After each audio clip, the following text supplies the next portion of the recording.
আজ বাইরে ঝমঝমিয়ে বৃষ্টি হচ্ছে, তাই ভাবলাম চলো তোমাদের সঙ্গে একটা মুখরোচক কিছু শেয়ার করা যায়। আজ বানাবো চিকেনের মুখরোচক দারুণ একটা রেসিপি। বাচ্চা থেকে বড় সবাই কিন্তু এই রেসিপিটা ভীষণভাবে পছন্দ করে। প্রথমে এখানে আমি একটা বাটি নিয়ে নিয়েছি, এবার নেব চিকেনের কিছু টুকরো। এখানে আমি কিছুটা চিকেন ছোট ছোট টুকরো করে রেখেছিলাম। এবার এর মধ্যে দিয়ে দেব পেঁয়াজ কুচি, লঙ্কা কুচি, গ্রেট করে রাখা আদা রসুন। এবার দিয়ে দিচ্ছি স্বাদ মতো লবণ, হলুদ গুঁড়ো, লঙ্কার গুঁড়ো আর জিরের গুঁড়ো, আর সামান্য একটু গরম মশলাও দেবে, তাহলে বেশ খেতে ভালো হবে।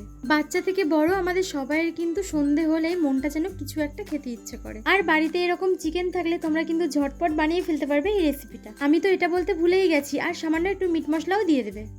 এবার খুব ভালো করে মাংসের সঙ্গে মশলাগুলোকে ম্যারিনেট করে নিতে হবে। আর মাখানোটা কিন্তু খুব ভালো হতে হবে, মশলার সঙ্গে খুব ভালো করে মাখিয়ে নিতে হবে। এবার এর মধ্যে দিয়ে দিচ্ছি কয়েক টুকরো ব্রেড। আমি এখানে যতটা মাংস নিয়েছি সেই হিসাবে ব্রেডটা দিয়েছি। তোমরা তোমাদের পরিমাণ বুঝে ব্রেডটা দেবে। আবার খুব বেশি ব্রেড দেওয়ার দরকার নেই, ব্রেড কিন্তু একটু অল্পই দেবে, তাহলে খেতে বেশ ভালোই হবে। এখন ব্রেডগুলোকে আমি টুকরো টুকরো করে দিয়ে দিচ্ছি। আর আমি কিন্তু প্রত্যেকটা রেসিপি তোমাদেরকে খুব সহজভাবেই দেখানোর চেষ্টা করি। আর কি বলো তো, এখন সবাই সবার লাইফে খুব ব্যস্ত, ওই জন্য অল্প সময়ের মধ্যে যদি খুব ভালো একটা রেসিপি দেখানো যায় তাহলে মায়েদেরও অনেকটা সুবিধা হয়। সব ব্রেডগুলোকে কিন্তু আমি টুকরো টুকরো করে নিয়েছি। এবার এর মধ্যে দিয়ে দেবো 2 চামচ বেসন। বেসন দেওয়ার পর সমস্ত উপকরণগুলোকে খুব ভালো করে মাখিয়ে নিতে হবে। আর মাখানোর সময় কিন্তু সামান্য একটু জল দিতে হবে, খুব বেশি জল দিলে হবে না। সামান্য জল দিয়ে খুব ভালোভাবে মাখিয়ে নিতে হবে। আর সব উপকরণগুলোকে কিন্তু আমি খুব ভালো করে মাখিয়ে নিয়েছি। এবার শেপ দেওয়ার পালা।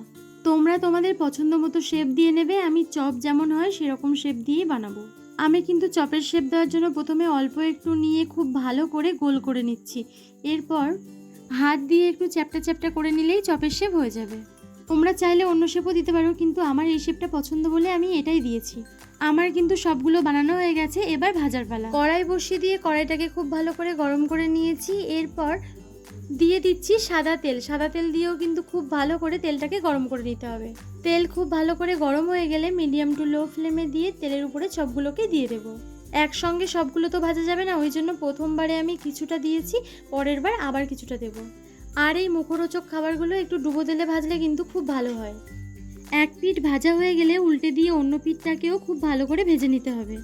আর এই উল্টে পাল্টে সময় ধরে কিছুক্ষণ ভেজে নিলেই রেডি হয়ে যাবে আমাদের চিকেনের মুখরোচক সুন্দর স্ন্যাক্সটা।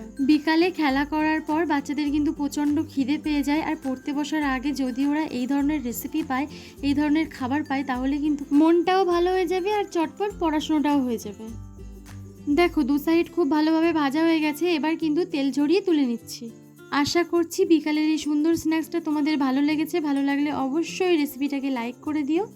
আর নতুন বন্ধু হলে সাবস্ক্রাইব করে পাশে থাকা অল নোটিফিকেশান অন করে দেবে, তাহলে যখনই আমি ভিডিও আপলোড করব সবার আগে পৌঁছবে তোমাদের কাছে। দেখা হবে আবার নতুন একটা রেসিপি নিয়ে। ততক্ষণের জন্য সবাই ভালো থাকবে, সুস্থ থাকবে। বাই।